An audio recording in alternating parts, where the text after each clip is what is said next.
que vocês conseguem perceber no dia a dia que a empresa implantou, mas não adotou? Então, qual que é o ponteiro de negócio que aquela transformação ela se propõe a mudar? Ele quer saber do bônus no final do ano. A velocidade da adoção, ela vai impactar, por exemplo, precisa continuar um projeto. A gente não está doendo agora, mas a gente está se preparando para o futuro. Tem que comunicar ao colaborador o que vai acontecer na vida dele. Qual que é o maior critério de sucesso de gestão de mudança? Não fique achando que, não, mas o sponsor ele tem que saber sobre isso. Não, ele não tem que saber. Energia, esforço, tempo e pessoas.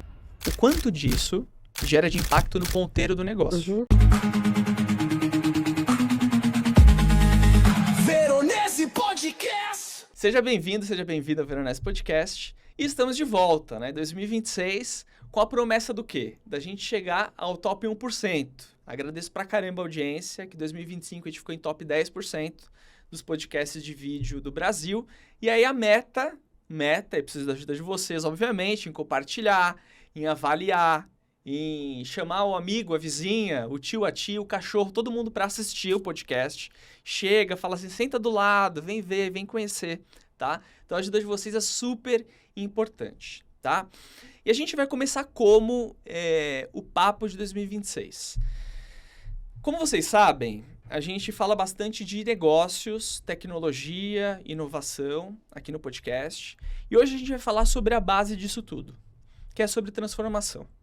E também, por que as transformações, elas falham, elas travam, e aí o executivo vai lá, investe dezenas de milhões de reais e o negócio só é instalado e ninguém usa a tecnologia, por exemplo. E para isso, gente, eu convidei duas mulheres muitíssimo competentes, que começando com a Camila Teixeira. Ela tem experiência aí de 15 anos, gestão de projetos, mudanças e cultura organizacional, empresas de diversos setores, né? Atualmente ela lidera a estrutura de gestão de mudanças, comunicação e treinamento na América do Sul em uma indústria multinacional líder de mercado. Ela é graduada pelo Mackenzie, fez especialização em gestão de projetos, também se especializou na FAAP, é certificada em Change Management e também em transformação cultural e tem também Green Belt, que é a parte de processos, né? É professora de MBAs, lecionando... Eu não sabia disso, Camila, que legal! Lecionando em cursos de gestão de processos e projetos, gestão empresarial e qualidade. Olha só, essa é novidade. Que legal, cara, que legal. Então, muito obrigado por ter aceitado o convite. Obrigada Camila. a você pelo convite. Estou muito feliz de estar aqui com uma super mulher aqui, parceira para me ajudar. E, bom, que seja um papo delicioso aqui pra gente. Que legal, que legal. E aí, estou também com a Manuela Bernes, Isso. que é especialista, tem muito tempo de experiência em gestão de mudanças e recursos humanos, conta com 30 anos de experiência em consultoria, muito bom, Accenture, IBM, também passou pela Natura, Thermo Fisher, liderou práticas de gestão de mudanças na Ernst Young por 4 anos e meio, tendo levado a área em número de pessoas, clientes e projetos. Caramba, isso que eu acho legal, quando a gente fala que a gente lidera, mas a gente consegue mostrar que a liderança foi baseada em resultado de fato, né? Muito bom. Tem certificações em Change Management também, pela ProSci, também a certificação HCMBOK, né, do Vicente Campos, né? E da Barrett Cultural Transformation Tools, que você também tem, não tem, né? Acho que você também que tem é de né? cultura. Isso. Pô, muito massa. Maravilhosa, inclusive. Isso é muito bom. E aí ela também é diretora de gestão de mudanças da empresa Thermo Fisher. Caramba, que legal. Muito obrigado, Manuela. Legal, eu agradeço o convite, também é um prazer estar aqui com você e Que legal, que legal. falar alguma coisa da gente e aprender também. Puta, muito bom, muito bom. E como eu comentei, a gente já viu acontecer com frequência, né? A empresa vai, anuncia a transformação, faz reunião, faz campanha, treina e semanas depois a operação segue igual. Só que com mais ruído, porque foi prometido e não foi, né? E aí, com base nisso, o que vocês conseguem perceber no dia a dia que a empresa implantou, mas não adotou? Em que momento vocês têm essa percepção? Que a empresa fez a implantação, mas o negócio não foi. Tem algum momento que dá para ter um feeling? Foi isso, é isso, ouvi reclamação. Tem algo que vocês conseguem se lembrar? Quer começar, Manu? Eu ia te perguntar a mesma coisa. Posso ir? Tá.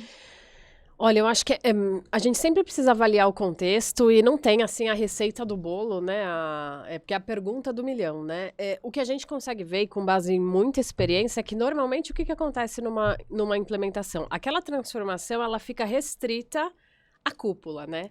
A cúpula entende o porquê aquilo é importante, a cúpula entende como aquilo se conecta ao negócio, à estratégia, aos números ou algum problema que aquela organização está vivendo, né? Eu sempre falo sobre isso, nenhum CEO de empresa, nenhum executivo acorda um dia e fala, poxa, meu dia tá tão sem emoção, deixa eu fazer uma mudança aqui, né? Normalmente ela nasce de uma necessidade, de uma dor, né? Tem algo que impulsiona. Eu acho que ela falha exatamente na falta de cascateamento do porquê.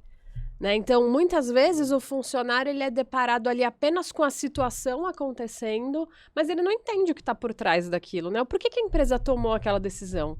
Por que a gente resolveu fazer isso agora? O que está por trás disso e o quanto do meu dia a dia isso vai me demandar? Né? Então, acho que esse pode ser um dos fatores que eu vejo assim muito comum, né? A transformação ela é tomada em 3, 4 pessoas ali no petit comitê, né? E a gente não se preocupa em repassar essa informação e cascatear a informação para as pessoas de maneira adequada, para que elas entendam aquilo, a motivação daquilo e como que o dia a dia delas vai ser impactado.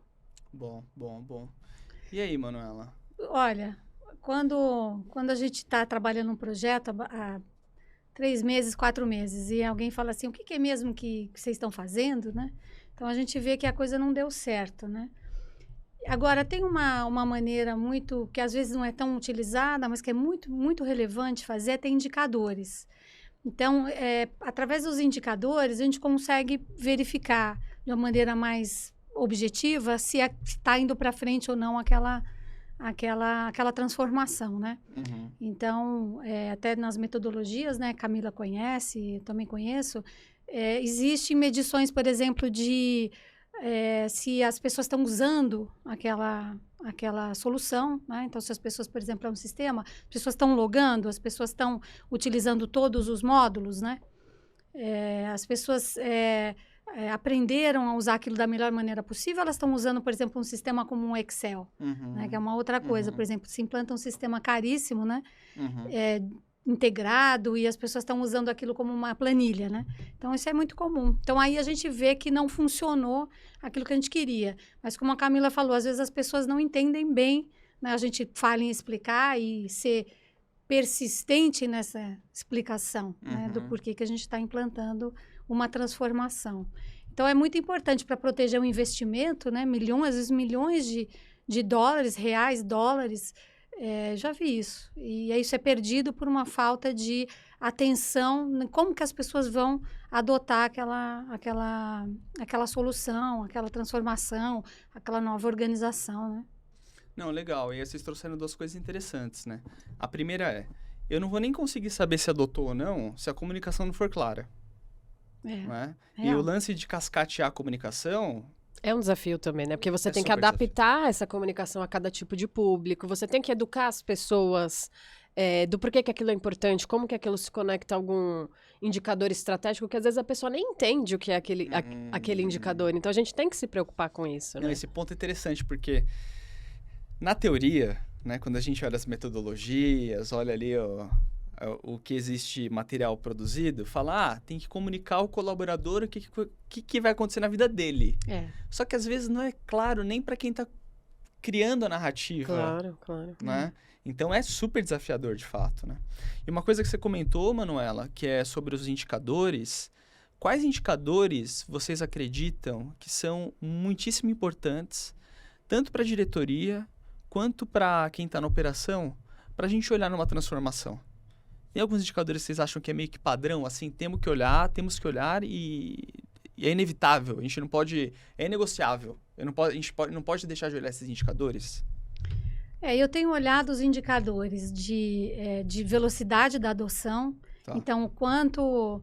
Tem uma curva de adoção de tecnologias, que é uma curva famosa, que tem aquela curva... bell curve, né, que se fala, que as pessoas começam, poucas pessoas adotam mais rápido, a maioria demora mais para adotar, e alguns só adotam quando não tem outro jeito, né, E alguns não adotam e a gente vai ter que tirar da organização, né? Isso é uma coisa normal, é um estudo que fala da própria natureza humana, de como que as pessoas adotam as mudanças, as novas tecnologias, a inovação, né? Então, os indicadores, eles precisam ir medindo essa velocidade. Quantos adotaram no início, quantos estão adotando. Então, se é um sistema, se é uma nova maneira de... A gente tem que dar o nosso jeito de procurar medir a velocidade da adoção. Então, essa é muito importante.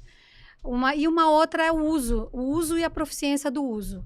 Então, o quanto que as pessoas estão usando, estão logando, estão fazendo a nova prática, né? Por exemplo, estão fazendo rotinas que precisam ser feitas, né?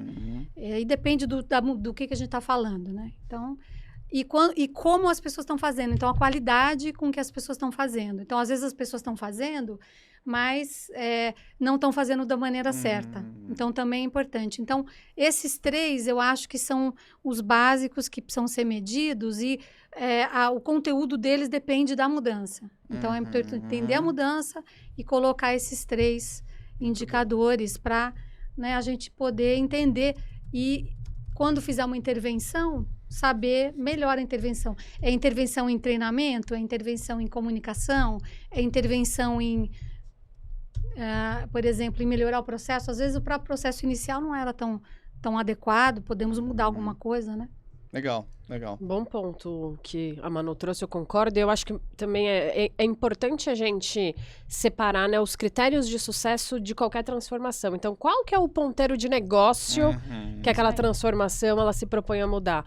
Porque existem alguns indicadores de bastidores de quem está liderando a mudança, que é as horas de treinamento, quantidade de comunicações, quantidade de público impactado por aquelas comunicações, mas assim, mais importante do que isso é que indicador de negócio a gente está ajudando, piorando, mantendo estável, qual é o indicador de negócio que está por trás da sua transformação, porque no final do dia é isso que precisa mudar.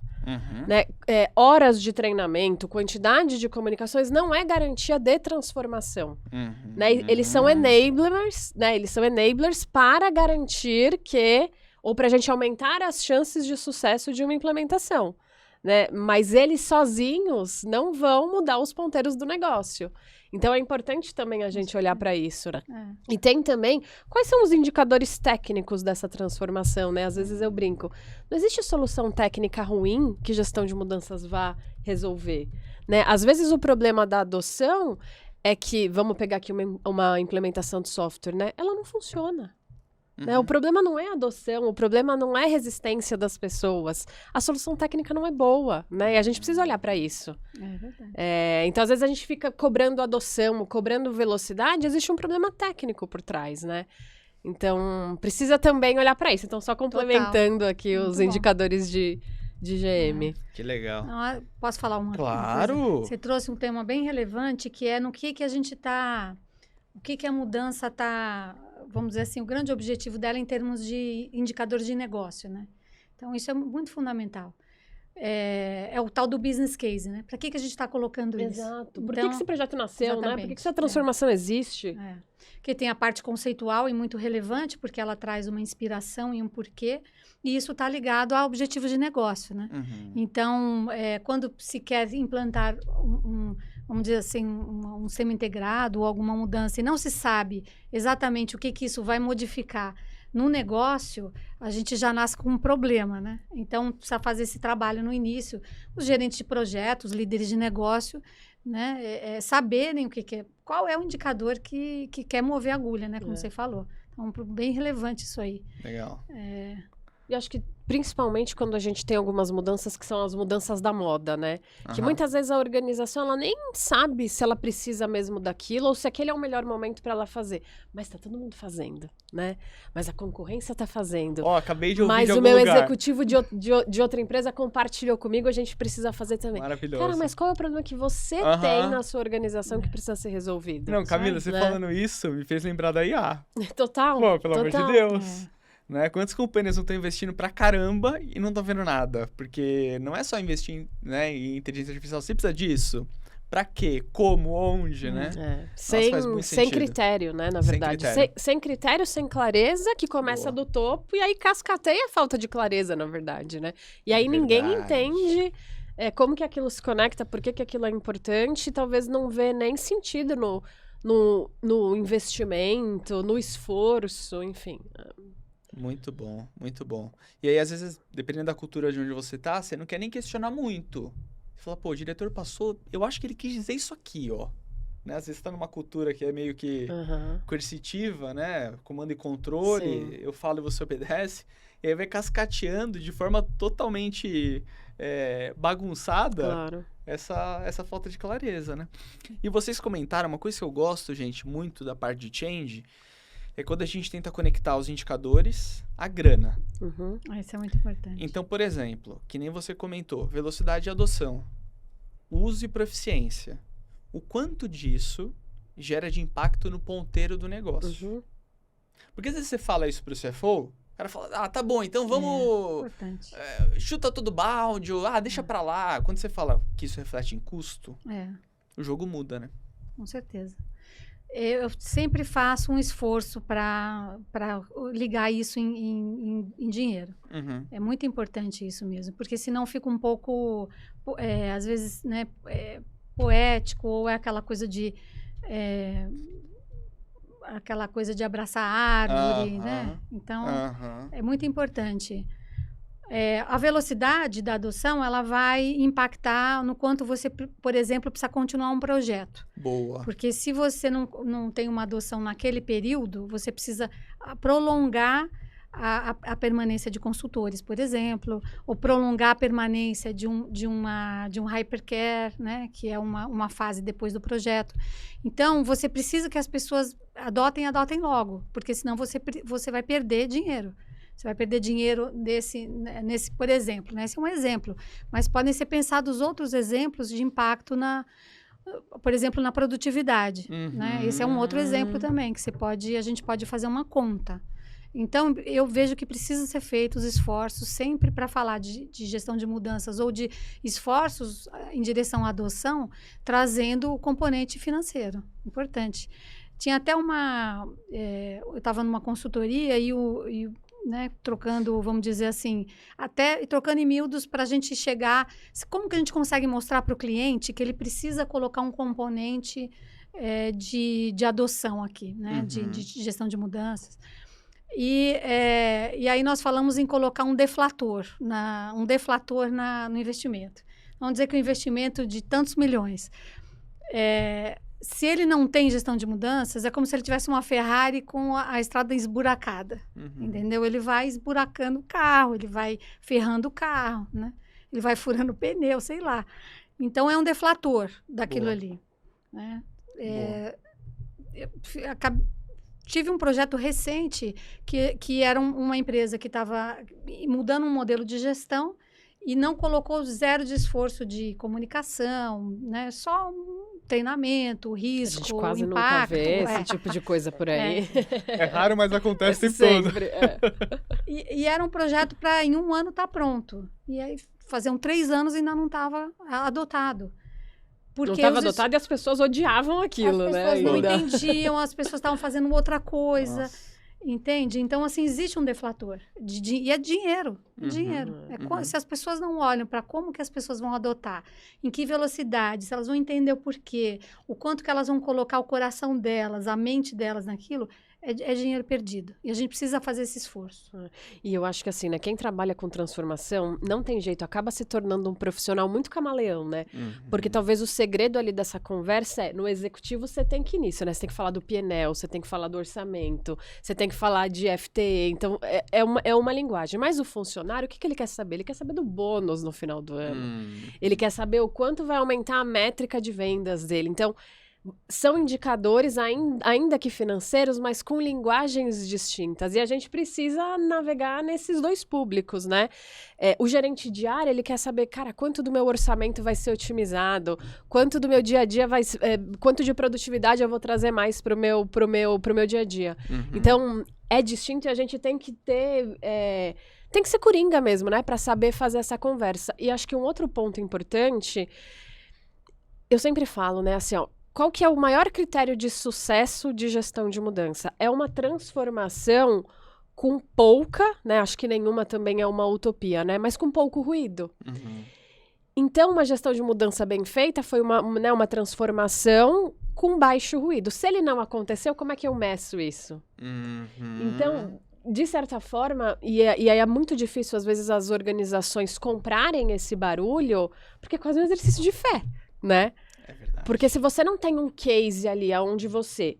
Aqui eu não usei e deu ruim, e aqui eu usei e foi muito positivo, é muito difícil, às vezes, você quantificar esse ruído que acontece, né? Como é que a gente mede a quantidade de reuniões improdutivas? Quantos executivos estavam na mesa e, sei lá, a gente colocar o salário dessas pessoas e a gente mediu quanto que foi gasto nesse tempo de 3 anos ali de projeto que deveria ter acontecido em 1 ano? Uhum.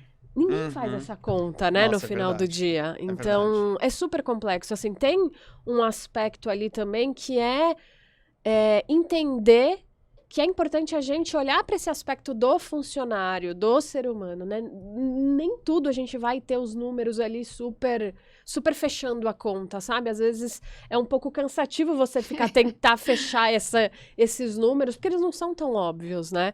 E cada organização, cada contexto, cada área, né? Vocês já devem ter tido essa experiência.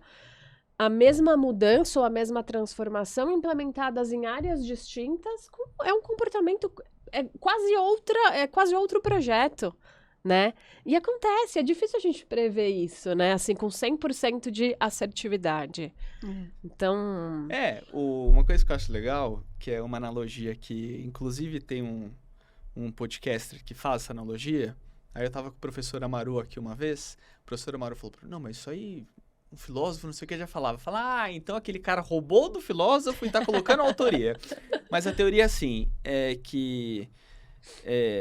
dizer que trabalhar com gente é mais difícil que trabalhar com número. Uhum.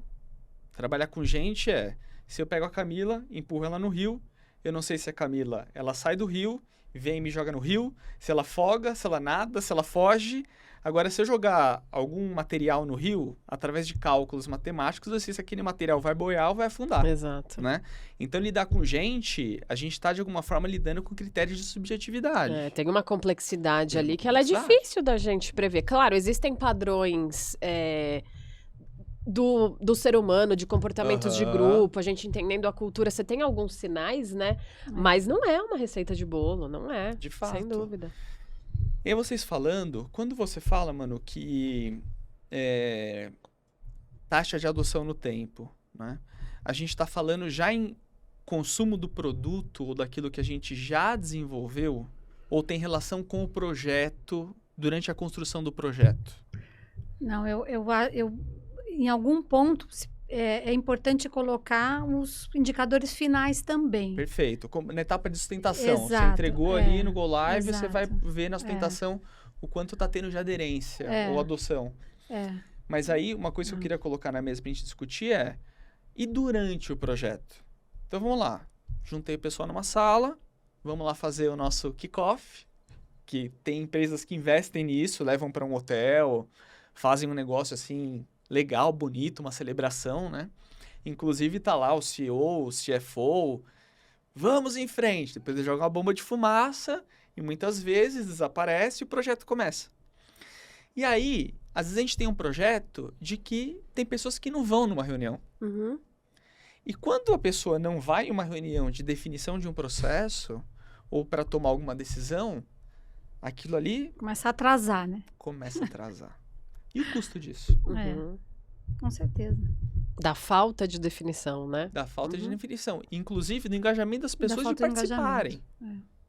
Que nem você falou. Tem gente que não tem meta atrelada àquela entrega daquele projeto. Claro. Então, ele vai priorizar fazer outra coisa. Ele não vai naquela reunião. Mas até nisso, gestão de mudança é importante, né? Porque muitas vezes, eu acho que as empresas cometem, às vezes, o erro de envolver gestão de mudanças de maneira muito tardia, né? Gestão de mudanças deveria estar lá no início. E muitas vezes é isso, é para negociar tempo de alocação do recurso.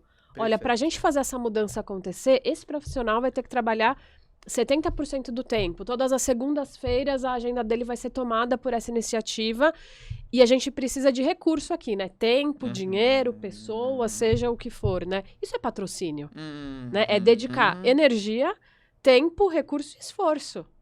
Né? Essa é a tradução verdadeira de patrocínio. Então, também, gestão de mudança ajuda a alinhar isso dentro da organização. Porque, às vezes, e é muito comum ver isso, né? O recurso é maravilhoso, a pessoa tem a melhor das boas intenções, mas ela não tem tempo para se dedicar.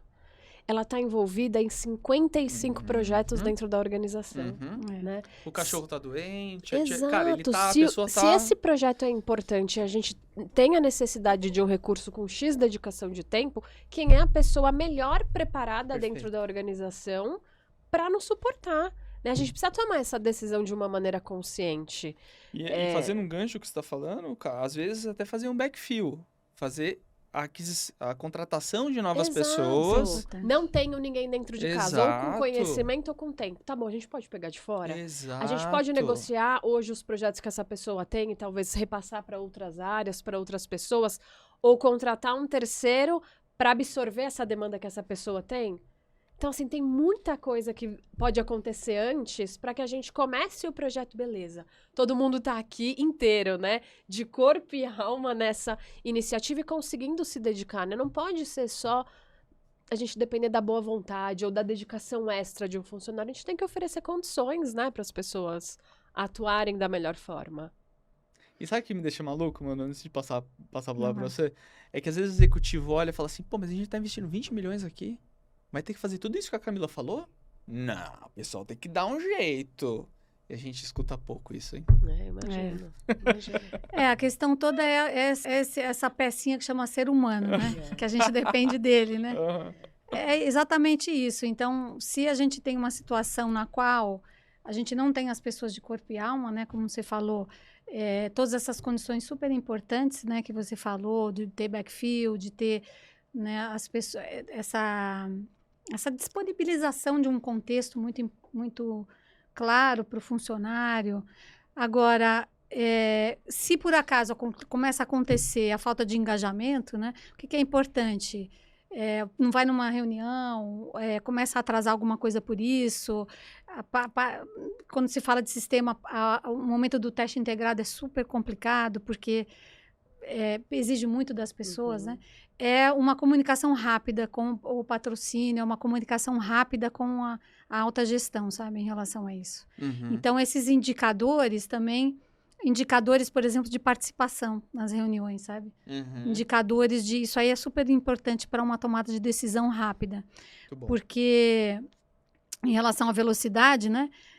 Por exemplo, participei de um projeto no qual a gente ficou sabendo como era lá no campo, uma empresa muito grande, e era uma transformação lá na ponta, né? Caramba, que desafio. E a gente não tinha, vamos dizer assim, um contato tão fácil de saber o que está acontecendo, tão, vamos dizer assim... no Gemba mesmo, né? No Gemba, exatamente isso. A gente ficava sabendo depois. Uma semana, 2 semanas depois. Então, esse atraso de 2 semanas, que as pessoas não tinham ido nas reuniões daquela semana, já fazia uma diferença. Então, a gente precisou colocar pessoas nossas lá no Gemba, para saber se as pessoas estavam indo na reunião. Indo nas reuniões, participando de tomada de decisão na ponta, né? Então, esse engajamento, né, a gente tem um jeito de ter dados muito reais sobre o que está realmente acontecendo. Talvez um aspecto que a gente ainda faz pouco, e eu acho que não é só para as reuniões de projetos de transformação, mas é a qualidade das reuniões, né? É verdade. Porque hoje a gente é vítima do multitasking, né, gente? Assim, é um problema que eu vejo, assim, muito geral. Né? A gente está na reunião, mas não está. A gente está na reunião, mas está respondendo Teams, está olhando as notificações do celular, está falando com alguém que passou atrás. Então, as pessoas estarem ali também, né, de corpo presente, realmente atentas àquele assunto. Nossa. E muitas vezes essa questão da gente ir e vir em decisões tem muito a ver com isso, né? Tem muito a ver... Não, mas eu não lembro quando essa decisão foi tomada. A gente ele falou estava lá, né? Ele estava lá, né? Mas na verdade não estava, né? Porque na ata, mas... Exato, ele estava abduzido por outros assuntos e estava ali de corpo presente. Séria, né? Tá acontecendo. E eu acho que isso a gente ainda não conseguiu, né? Talvez quantificar ou mensurar também, né? Qual foi a qualidade dessa reunião hoje? Talvez é um indicador bom para colocar nas reuniões de projeto, né? Pessoal, como vocês avaliam a efetividade da nossa reunião aqui no final, né?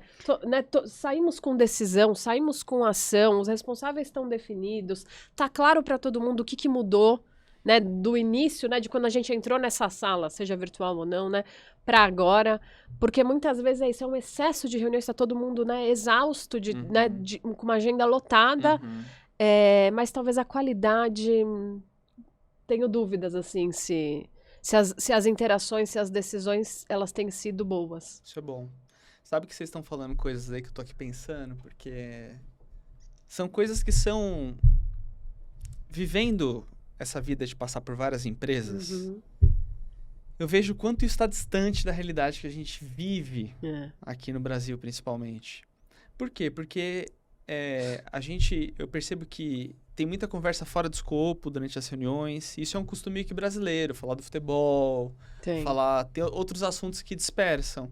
E tem outro segundo ponto que eu acho que é mais difícil ainda, que é medir, olhando o que aquele contexto de transformação mexe ou não ponteiro.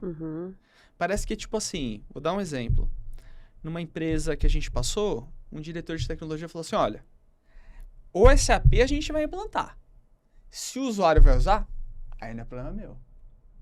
Só que olha como isso se desconecta do objetivo, do propósito, né? Difícil. Como é que vai fazer uma transformação desse jeito? Exato. E outra coisa, por que o projeto tá no colo de um cara de TI? Se é um software pro negócio, né? E aí uma coisa que eu gostaria de perguntar para vocês...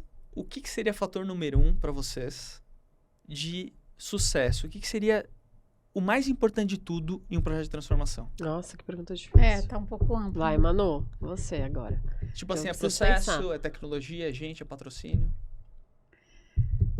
Olha, se eu vou falar uma coisa, dentre tantas coisas que tem, né, que é uma pergunta bem ampla, né? Então, a Camila mencionou o porquê da mudança, né? Isso é muito importante dentro das comunicações. Mas se eu fosse citar eu acho que é a gente colocar o esforço correto de adoção, ou de gestão de mudanças ou de adoção em relação à maturidade daquela organização.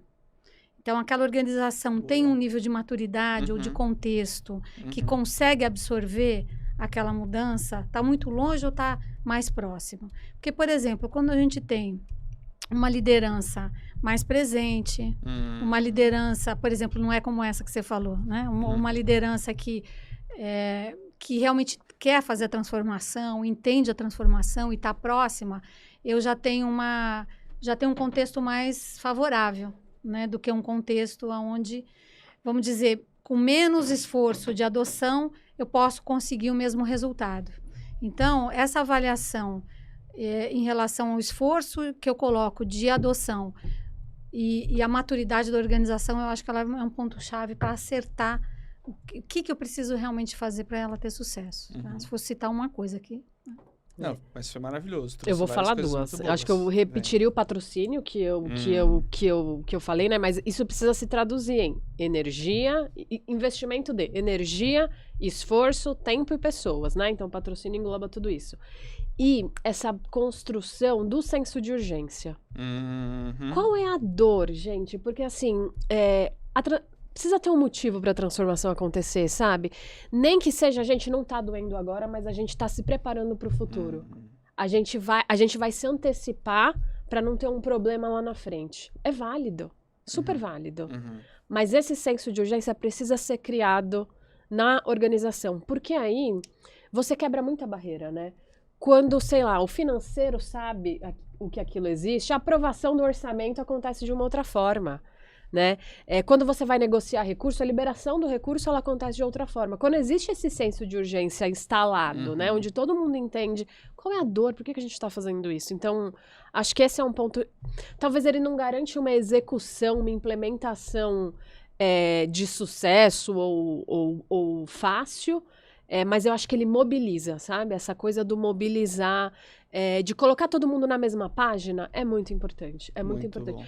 E acho que o desafio, principalmente, é em grandes empresas, né? Porque Às vezes a empresa ela é tão grande, a gente não tem ideia de todo o portfólio, né? De tudo que está acontecendo, de quais são os desafios. Então, às vezes você mudou de área, parece que você mudou de empresa. É muito difícil colocar todo mundo na mesma página. Quando existem muitas camadas, mais ainda, né? Você ainda triplica, porque você depende dessas camadas cascatearem a informação em timing adequado, né? Em um discurso coerente para todo mundo. Então, eu acho que colocar todo mundo na mesma página é essencial. É verdade, eu concordo com isso. Né? Ter uma visão compartilhada em relação à mudança. Claro, adaptando o discurso, né? A linguagem do executivo não é a mesma linguagem lá de quem está na ponta. Mas precisa estar todo mundo na mesma página. Então, olha que interessante. Eu fiz essa pergunta porque eu me lembro quando eu fiz a certificação da ProSci. Foi em 2019. Quando eu fiz a certificação, eles falaram que o fator número 1 de sucesso de uma transformação ou de change management é o patrocínio, né? É o fator número 1 despontado e vem o restante. E aí, dá para conectar com o que vocês falaram. O indivíduo que vai patrocinar, que é um negócio que eu gosto na ProSci. Tem algumas coisas que eu não gosto, principalmente... que eu não gosto é da questão de não poder utilizar de forma aberta algumas coisas, que o PMI, por exemplo, deixa tudo muito aberto. Então, uma crítica aí para vocês da ProSci tinha que abrir, que eu acho que expande, tá, gente? Fica aí para vocês a dica. Mas a questão é que, se você tem um patrocínio interessante, você viabiliza uma discussão para a construção de um senso de urgência. Você viabiliza também a construção de uma força de coalizão. Agora, uma pergunta para vocês. Imagina, eu vou começar numa empresa, a Manuela, por exemplo, é a CEO de uma empresa. E aí, eu vou falar para a Manuela, você vai ser sponsor de um projeto de transformação. Imaginemos que Manuela não tem a menor ideia do que seja isso. Ela é boa pra caramba em negócio, mas em projetos de transformação e change ela não conhece. O que a gente poderia fazer para formar na Manuela a competência de ser uma boa patrocinadora? Porque às vezes você coloca o papel para alguém, você tem que patrocinar, mas a pessoa... você é o sponsor da música. Tudo bem, deixa comigo. E não faz a menor ideia do que tem que ser feito no dia a dia. O que um patrocinador aí, já para quem está do outro lado, que é C-level, executivo, que o você que precisa eles fazer, precisam fazer na prática para serem bons patrocinadores? Quer falar, Manu? Posso falar? Eu gosto muito da definição da ProSci do ser ativo e visível. Boa, também né? gosto. O que é ser ativo? É eu comentar sobre aquilo, eu ser embaixador daquele assunto nos fóruns em que eu participo e aonde eu tô dando as caras. Então, isso pode ser no evento grandioso que a organização faz, na reunião de resultados, que pode acontecer mensal, trimestral, semestral, enfim. Quando eu for em alguma área ou visitar algum site daquela empresa, perguntar, pessoal, e aquela mudança, como é que tá para vocês? Né? Então, sempre encontrar maneiras de colocar aquele assunto em pauta, né? De demonstrar interesse. Eu adoro os rituais, então cobrar também desse time que te pediu o patrocínio. Tudo bem, quais são os rituais que vocês precisam que eu participe e qual é a mensagem que eu preciso que eu preciso verbalizar em cada ritual.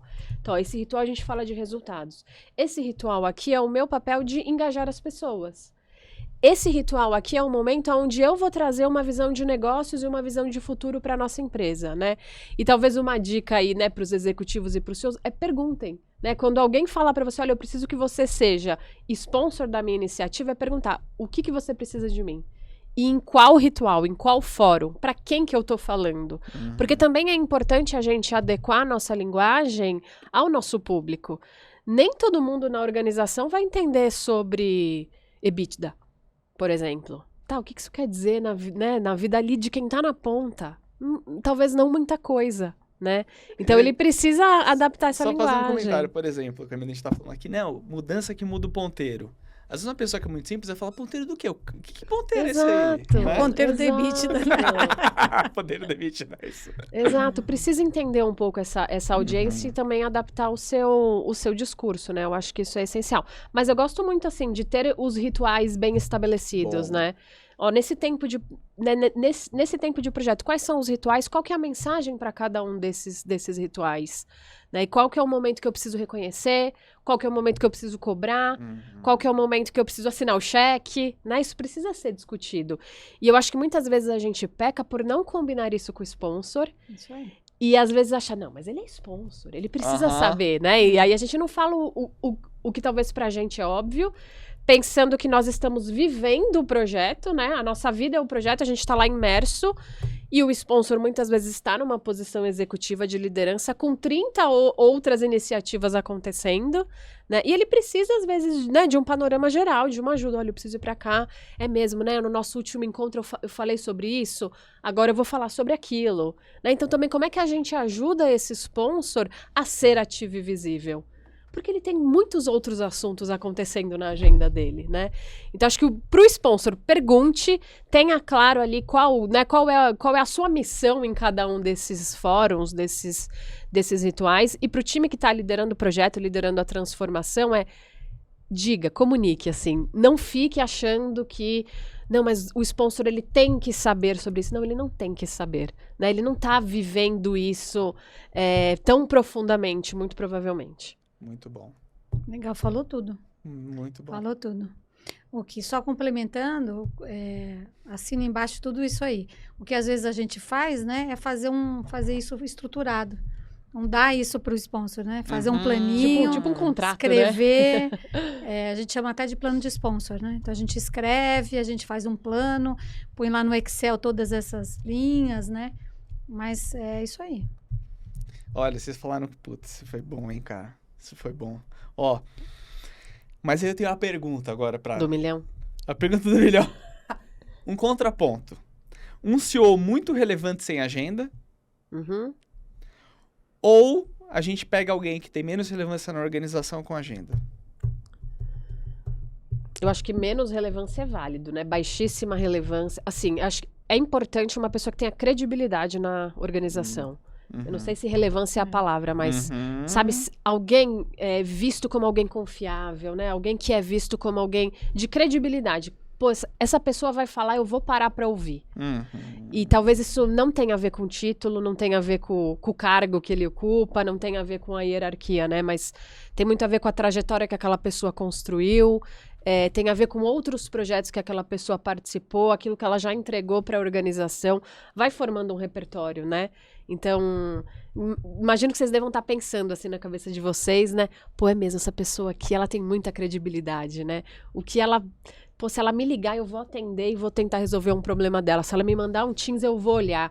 Se ela me fizer um pedido, eu vou ficar muito feliz em ajudá-lo, né? Então, acho que credibilidade é a palavra. Eu agregaria a influência, né? Então, se ele não tem um poder formal na organização tão relevante quanto, né, talvez um C-Level que deveria patrocinar a mudança, né?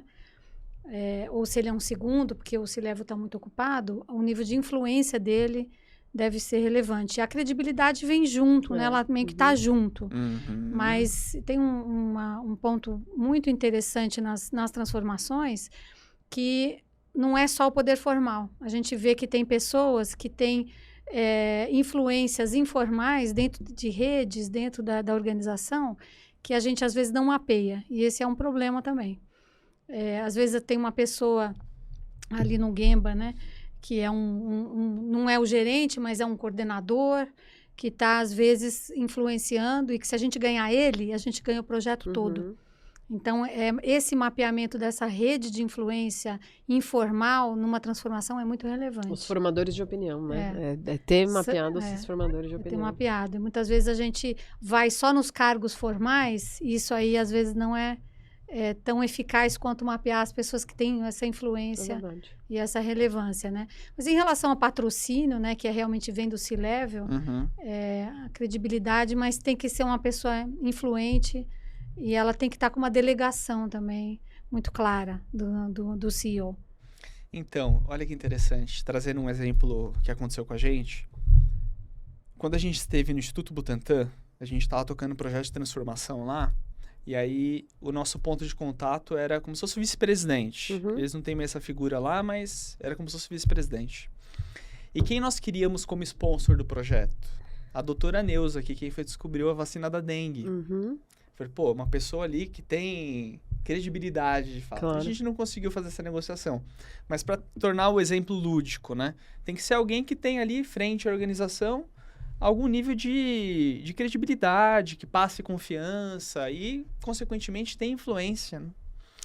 Uma coisa que eu acho legal é a gente olhar os líderes formais e informais numa mudança e identificar essas pessoas, o posicionamento dessas pessoas. Uhum. A gente pode utilizar a ProSci, a gente pode utilizar o HCMBOK, anyway. Mas entender, Camila e Manuela, elas estão a favor, estão neutras ou se opõem à Sim. mudança? É. Qual é a força dessa pessoa? A gente pode utilizar até o framework do PMI, né? Do PMBOK também fala, né? Da relação de interesse e poder, né? Uhum. Então a gente tem vários frameworks, mas o grande lance é identificar onde são os pontos de resistência. É.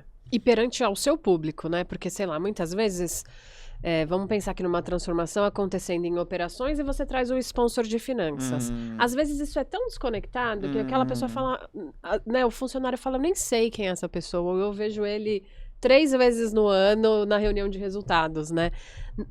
É super influente na organização, sem dúvidas. É importante, tem a sua liderança ali relevante para a organização, mas às vezes não Boa. conversa com aquele público, né? Não é uma figura de referência para aquele público. Verdade. Então é importante também entender o seu público, né? Antes de você escolher o sponsor. É quem toca o coração do seu público, né? Com Quem as certeza. pessoas admiram? Quem as pessoas gostariam de ouvir? Cara, se você pudesse tomar um café da manhã com um executivo aqui dessa organização, quem seria? Pronto, você vai identificar quem seria um bom sponsor, né? Porque é essa pessoa que as pessoas querem ouvir. Olha É só. dessa pessoa que as pessoas querem mais informação, né? Não, eu tava fazendo um gancho que você tá falando. Eu tava ministrando um treinamento de stakeholders e comunicação, né? Uhum. Base ali de change, né? Para os líderes de projetos da Volks. Uhum. E aí, um colega deu um exemplo que eu achei maravilhoso. Eles falaram, pô, teve um presidente da Volks aqui no Brasil que ele foi dar uma palestra e ele tirou o blazer e colocou a jaqueta, o jaleco do pessoal da planta. Uhum. E subiu no palco e deu o speech dele lá. E super rolou. É. Porque a galera já Se identificou, né? se identificou, cara. E às vezes a gente subestima isso, né? Sei lá, no nosso Brasilzão, né? A regionalização, ela é muito verdade, importante. Cara, é quase falar outro idioma. Uhum. Pô, traga alguém que se conecte ao teu público, sabe? Que vai fazer uma piada que as pessoas vão entender. Boa. Porque às vezes a gente traz uma pessoa que não tem a menor sinergia, sabe? Com aquele público. E aí é um tiro no pé, É super legal esse ponto que você trouxe, faz todo Que legal. sentido. Que legal. Então, enquanto vocês estão falando, eu tô pensando em vários casos. A gente tem tantos casos bons, né? E ruins também, né? Ruins também. Bons assim, porque são história, mas na época foi ruim. Uma vez eu tava numa empresa, do agro, inclusive, e eu fui de blazer, né?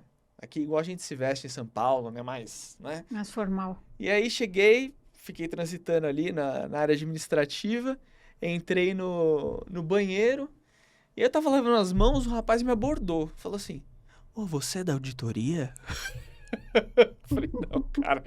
Então, assim, você vê a importância, cara, de usar uma bota, às vezes, pra ir algum lugar, né? Exatamente. Esse é um bom Adequar ponto, né? Quando a gente vestimenta. fala de comunicação, não é só o que a gente fala. Maravilhoso. É a maneira que a gente se veste, é o tom de voz que a gente usa, é com gíria, é com pouca gíria, né? Quem é esse nosso público? Qual é o geracional desse público? Isso faz muita diferença.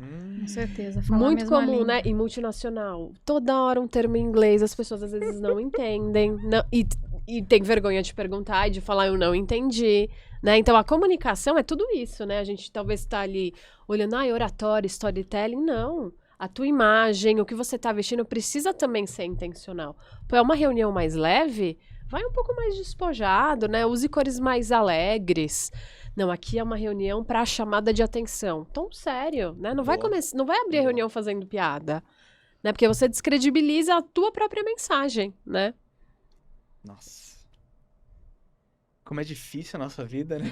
É. Tem muita coisa a considerar. Né? Divertida né? Divertida é. Gente, cara, se comunicar é super difícil. É né? muito difícil. Super difícil. E tem os elementos de cultura também, né? Então, Nossa, dependendo da empresa, então esse elemento de entender um pouco mais o contexto da cultura. Então, por exemplo, né? Quando esse colaborador aí veio falar com você, se você era da auditoria, né? Então, já denota que ele, quando ele vê uma pessoa assim, ele identifica uma auditoria, né? Então, isso tem a ver com a cultura, né? E sendo que, por exemplo, num banco, talvez não seja assim. Ele vai olhar e não vai identificar, né? Então, também muda em contextos, né? Então, colocar a bota para ir falar né, numa cultura mais mão na massa, né? Um agro, por exemplo, né? Tem tudo a ver. Ou colocar um terno numa cultura um pouco mais formal também é importante, né? Então, essa comunicação também, o contexto da cultura da empresa, né? Por isso que a importância de dosar ou entender a maturidade e o contexto da empresa para colocar os esforços dentro disso, né? Como, né, a Camila falou, não tem uma receita de bolo, porque a gente precisa entender o contexto, né? A liderança então, a escolha do patrocinador também de acordo com isso também, do que é necessário, né?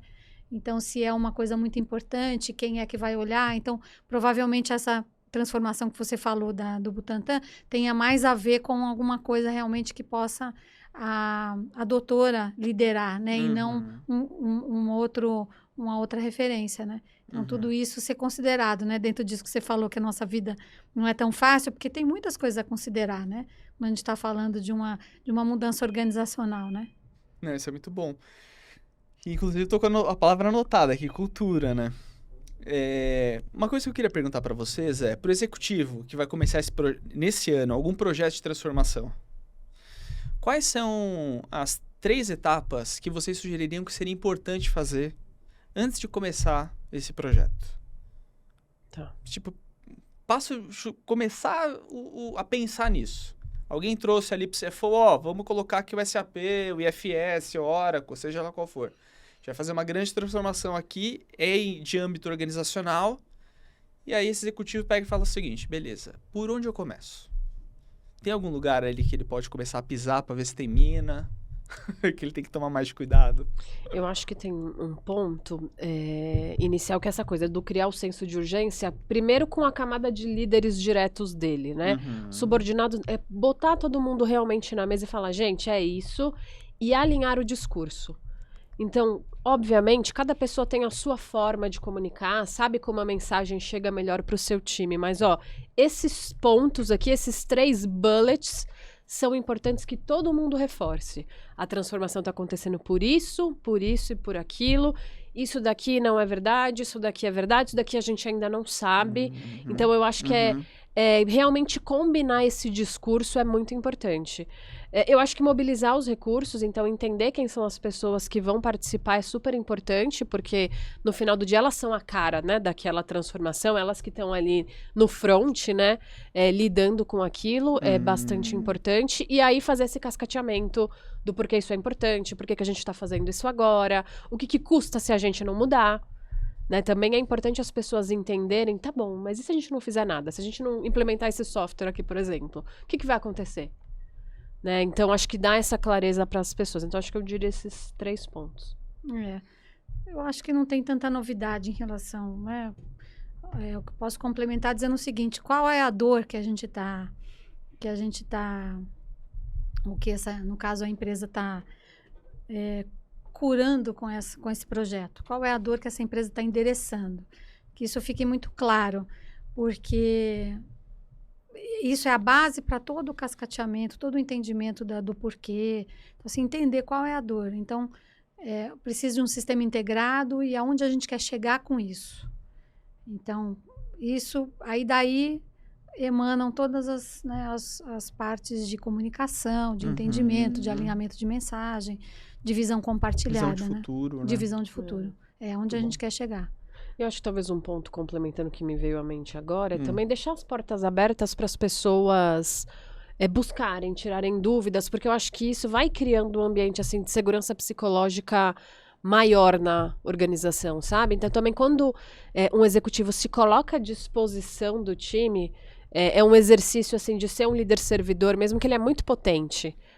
E eu acho que as pessoas, elas percebem isso e elas se mobilizam de forma diferente, sabe? Então, se colocar à disposição, você vai numa área, faz ali um momento de tirar dúvidas, conversa com as pessoas, captura percepção, sem julgamento, sabe? É só realmente capturar, deixa as pessoas falarem, faça isso com um interesse genuíno, sabe? Eu acho que isso engaja muito e mobiliza muito. Sabe, vocês falando, sabe o que me faz pensar? Que talvez muitos colaboradores nas empresas que passam por cenários como esse ficam tão apegados a saber sobre o cronograma. Uhum. Meio cronograma vira uma peça, assim, um grande objeto de desejo de todos, o cronograma. Eu acredito, muito provavelmente seja porque as pessoas não têm uma visão clara da mudança, propósito, não têm acesso a pessoas para conversar a respeito. E aí parece que o cronograma é a única coisa que tá mais ali factível a respeito de tudo que tá acontecendo, né, cara? Porque, nossa, é impressionante como as pessoas ficam apaixonadas pelo cronograma, sabem nem o que é uma dependência predecessora, mas querem ver o cronograma. Eu acho que isso pode ter um pouco, talvez, essa coisa a gente tá falando, né, da questão cultural, mas essa coisa do latino, a gente tem uma coisa meio da visão de curto prazo, né? Uhum. Então, tá bom, o que vai acontecer ali nos próximos 3 meses, né? Então, se você fala... Você que é professor, você deve viver isso, né? É a síndrome do estudante, né? Que deixa pra fazer o trabalho na última hora, deixa pra estudar pra prova 2 horas antes, Muito né? bom, Então não muito olha bom. assim o longo prazo. Então eu não sei se talvez essa ficção, Tipo assim... aí olha assim, as próximas 2 semanas tem nada a ver comigo. Peraí, então eu continuo, sigo o jogo. Né? Então, faz sentido. E isso eu acho que é um ponto importante da gente olhar o aspecto cultural, né? Porque às vezes é muito difícil para as pessoas idealizarem uma transformação que vai demorar 5 anos para acontecer. Né? Como é que a gente vai entregando coisas aí no meio do caminho que ajudam as pessoas a... É igual quando você vai comprar uma casa, né? Quando você compra o terreno, você não consegue visualizar nada. Poucas pessoas têm essa capacidade de já ver a casa pronta e de já se enxergar lá dentro, né? A maioria das pessoas fala, cara, eu não consigo entender nem onde é a porta de entrada... né? Como é que fica essa disposição? Então a gente também tem que se abrir quando é um projeto de longo prazo, de ir criando essas entregas de curto prazo. Porque eu acho que nós somos mais movidos ao curto prazo. Então, por isso que as pessoas ficam muito no radar ali, tá, e os próximos 3 meses, e o próximo mês, e a próxima semana. Faz muito sentido. Faz muito sentido. Tem um pouco também de o ser humano precisa sentir uma segurança também em relação a alguma coisa. E hoje em dia, as mudanças, hoje em dia, porque são muitas ao mesmo tempo, né? São muitas coisas acontecendo ao mesmo tempo. E as pessoas precisam sentir um chão. Eu acho que, inclusive, o que a Camila comentou, a segurança psicológica, né? Da onde eu tô, o que tá acontecendo. Tá tudo tão... Tem uma frase que eu gosto, que é do Hiat, quem escreveu lá, ProSci, né? O Adhikar, um dos autores. Ele diz assim, que os executivos passam 95% do tempo falando sobre o que vai mudar na organização. E 5% que vai mudar na vida do colaborador. Aí o colaborador pega aquele 5%, que é o 100% dele, aí ele vai pro café. E dele encontra lá o João e a Cristina, que tem cada um deles os 5% do que o seu liderado passou para eles. E ali cria-se um grande furacão. 3 temporadas do Netflix, né? 3 temporadas do Netflix, exato. Então, assim, essa parte de comunicar é realmente um grande desafio, né? É o comunicar, mas é também, a Camila mencionou isso, saber exatamente o que muda. Então, por exemplo, participei de projetos nos quais eu pedi para o time técnico detalhar um pouco mais como é que ia ser o dia a dia. Por exemplo, tinha uma tecnologia, uma inovação que ele precisava usar para tomar uma decisão antes de, por exemplo, onde ele ia perfurar lá no campo, né? Uma coisa bem de campo da mineração. E para ele poder visualizar que ele teria que entrar em algumas telas antes de tomar aquela decisão. E ele não fazia aquilo. Então, quando fosse introduzir, a gente já tinha dado uma ideia para ele. Olha, agora você começa o teu dia, você não vai direto para aquela decisão. Legal. Você vai passar por uma etapa de abrir um sistema, olhar, decidir, ver um analytics aqui, ver um dashboard, daí você vai olhar, depois você vai tomar essa decisão. Então, são miúdos que tem a ver com aumentar esse 5% que você falou, né? Porque, às vezes, se a gente não tem esse esforço junto com o time de projeto, se às vezes a gente, como, né, que estamos olhando a parte das pessoas, do impacto da mudança nas pessoas, não insistirmos com os times de projeto em me dá mais, me dá um pouco mais, para eu poder explicar para as pessoas, traduzir isso para as pessoas. Porque às vezes fica muito as pessoas não têm muita certeza do que vai. Fica muito isso abstrato. é bom, isso é bom. Você já ajudar a criar um mapa, né? Ajuda a criar de como mapa, o negócio vai E de funcionar. certa forma... Tangibilizar. Tangibilizar, De certa muito bom. forma, é fácil pôr a culpa no usuário, né? Ah, claro. É muito É, fácil, né? O problema foi... Pois é. É a pessoa, né? Eu me lembro de um outro caso que você falou de problema no usuário, eu me lembrei de uma colega que ela era, né, responsável pela área de change numa empresa e tinham colocado dentro dos caminhões no campo um alarmezinho que tocava quando ele fazia alguma coisa que não era para fazer, de segurança, né? Era uma coisa de segurança. E aí um dia ela foi lá testar, foi lá conhecer no campo mesmo, foi testar esse dispositivo de segurança. E ela descobriu que aquele apito tocava toda hora, porque os sensores não estavam bons, a pessoa não podia se mexer, entendeu? Então, ela voltou e falou, pessoal, não dá para usar aquilo, entende? Então, desenharam uma solução, foram para o campo, colocaram e aquilo não dava para a pessoa usar. É isso que eu falo da solução técnica ruim, né? E muitas vezes as pessoas não vivem a solução que elas implementam. Né? Então, pegando aqui o nosso público, a gente faz um treinamento, a gente não vive aquele treinamento, a gente não vai experimentar. E aí o usuário fala, não dá para entender nada, a linguagem é difícil, a carga horária é extensa. Vai lá viver aquela experiência. Coloque-se você no papel do usuário. Põe um sistema, vamos lá fazer junto? Eu vou aqui fazer atividade com você. Aí você vê que enquanto ele tá fazendo atividade, o telefone dele tá tocando, o chefe tá vindo atrás, o colega tá pedindo ajuda e ele que tá recebendo um estagiário novo da área, entendeu? E aí depois põe a culpa nele. Pô, mas você não conseguiu fazer. Só que ninguém mapeou isso, entendeu? Não, mas a culpa é do usuário, ele não quer usar o sistema. Não, tem todo um contexto por trás que faz com que seja mais difícil para ele aderir. Como é que a gente ajuda a melhorar esse ambiente para ele? E aí você ganha o usuário, né? Porque aí ele fala, cara, você vai me ajudar? Você vai deixar o meu dia a dia melhor? Porque no final do dia, gente, é isso que todo mundo quer, né? Pô, eu vou falar assim, olha, gente, eu não vou usar um sistema porque meu dia a dia vai ficar melhor. Eu não quero. Eu gosto de fazer 35 planilhas, anotar no papel e depois confirmar com o meu amigo. Eu gosto. Não existe isso, não, gente. De fato, assim, não. Ou, tudo bem, né? Mas assim, é uma minoria, né? Vamos combinar que a maioria das pessoas não querem isso. Não querem isso. Não, e até me arrepiou isso aí. Sabe por quê? Porque... se a gente olhar o indicador, só o indicador, o que a gente falou no início, taxa de adoção, velocidade de adoção, sem olhar esses aspectos do contexto de onde está esse indicador, a gente pode tomar decisões muito ruins, né? Por isso que o contexto ali, junto com o indicador, é essencial, né? Mas o indicador, a gente lê o indicador e a gente tem que entender. Perfeito, perfeito. Ele ajuda a gente a entender melhor o contexto. Porque ele traz as outras linguagens, né? Porque se eu tenho só a linguagem, puxa, o usuário e tal, aí não cola também em muitas áreas da organização. Então, a gente precisa dos dois. Perfeito. Porque no fim, é isso. No fim, é a pessoa. Né? Tudo que importa para nós, assim, para mim, pelo menos, o que importa para mim é a pessoa. Só que eu aprendi dentro do ambiente organizacional que não adianta só eu falar do lado humano, eu preciso falar do lado do EBITDA, né? Claro. Então, a gente aprende a trazer essa linguagem para poder a gente ajudar as pessoas, que no final é o que a gente quer. Exato. Porque o que a gente quer realmente é ajudar as pessoas a fazerem a transformação que precisa fazer para entregar o valor que precisa entregar.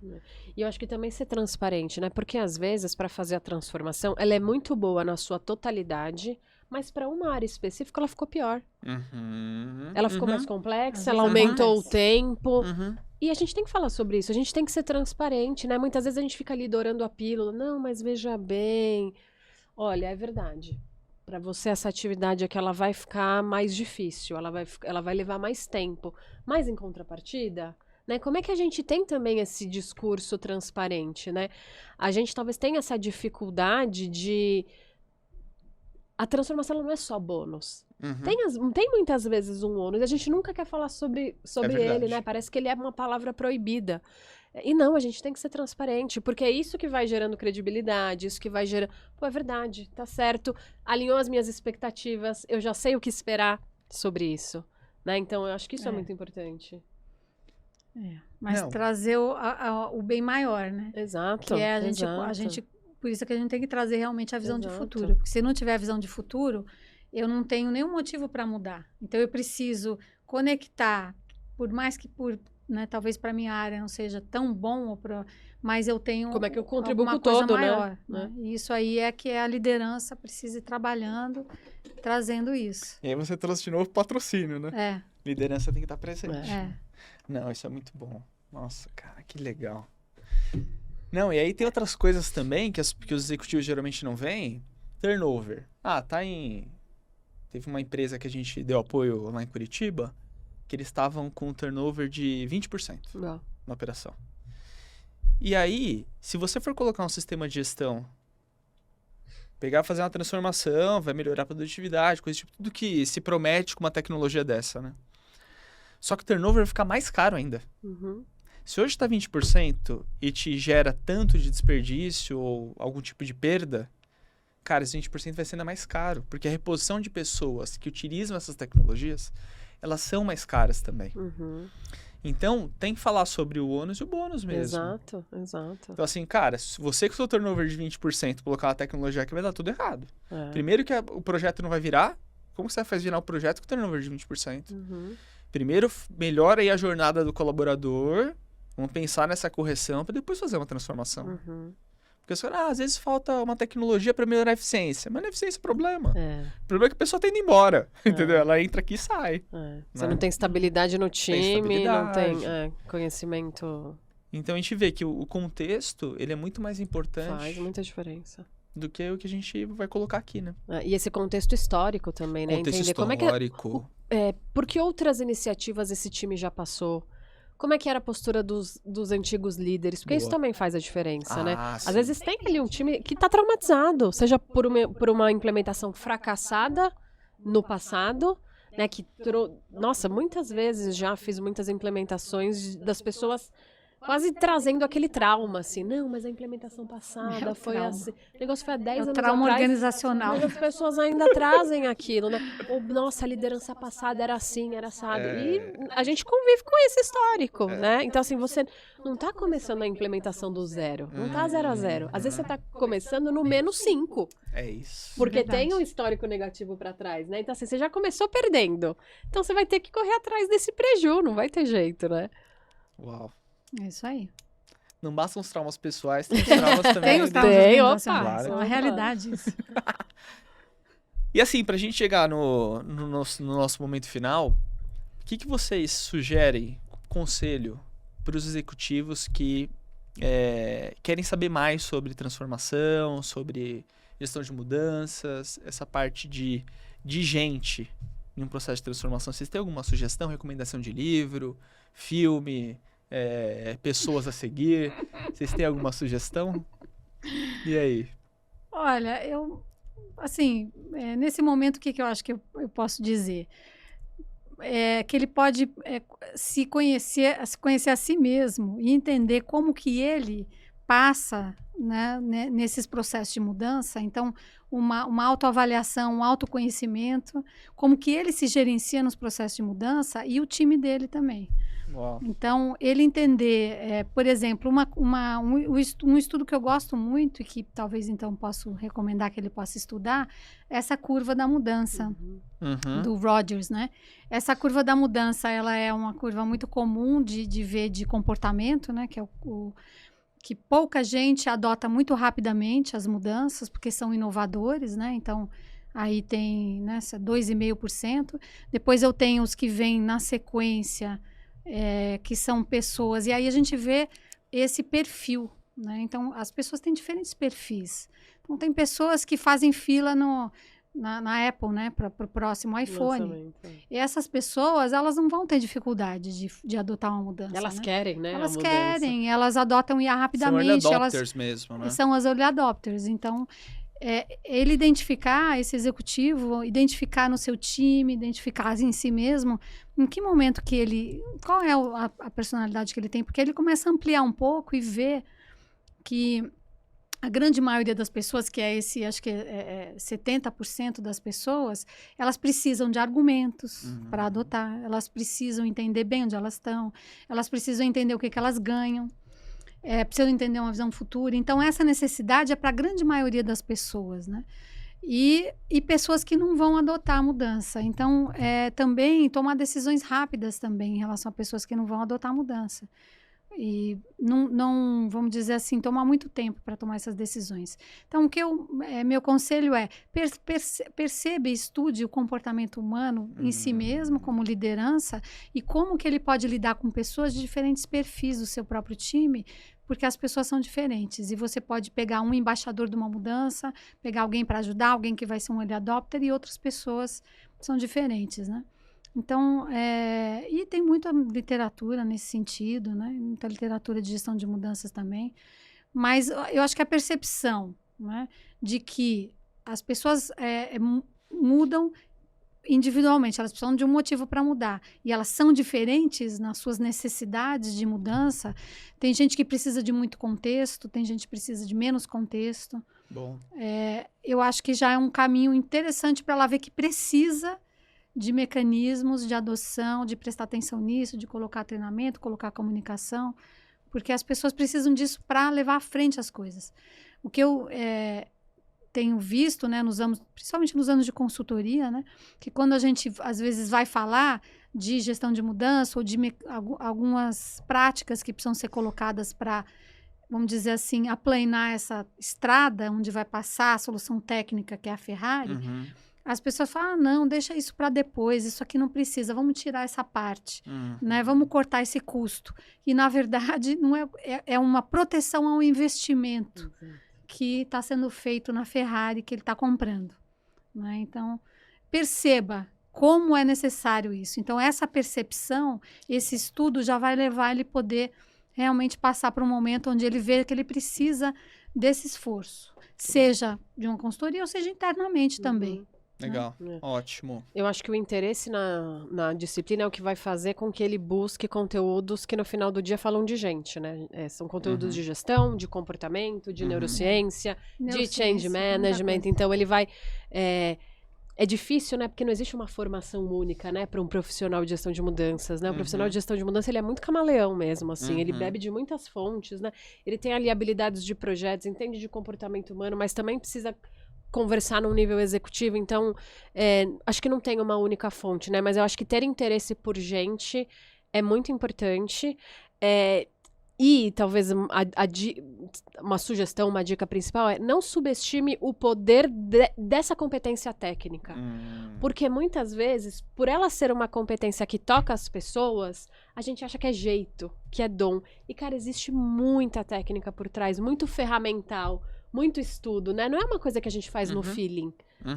Né? Tem muita técnica por trás. Então, assim, às vezes a gente precisa de algo super técnico, vamos lá para a área de engenharia dentro da nossa organização, a gente não mede esforços para trazer aquele investimento.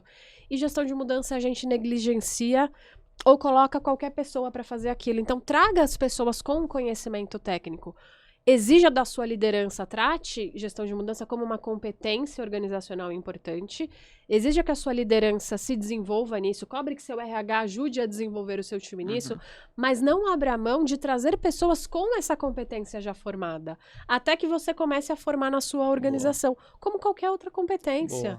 Né, a gente quer implementar a IA, o que a gente faz? A gente vai atrás do melhor profissional de IA no mercado. Eu preciso, sei lá, né, fazer programação, agora não mais que a IA faz tudo, né? Mas eu invisto em programadores. Eu preciso fazer transformação, eu tenho que trazer gente que entende de fazer transformação. Né? E acho que trazer essas pessoas para a mesa estratégica. Não adianta acionar ou querer ter gestão de mudanças depois que o caos está instalado, depois que a resistência está posta. Você tem que trazer essa pessoa antes, para trabalhar de forma preventiva na sua iniciativa. É isso que vai, sei lá, né, evitar suas dores de cabeça e seus cabelos brancos. Vou falar uma coisa para vocês, ouvintes. Audiência, eu vou fazer esse corte aqui, eu vou promover com dezenas de milhares de reais para vocês entenderem o seguinte: Quando chega aqui, o que acontece, né, na vida real? Chega lá, Veronese, manda uma proposta da SMR para Change Management. Daí a pessoa abre aqui. 700 mil? Pra ficar um pouco mais de um ano? Não. Cadê a menina do RH? Põe a menininha que entrou lá, que tá de estágio. Gente, é sobre isso. É sobre isso. Se a organização tem o change management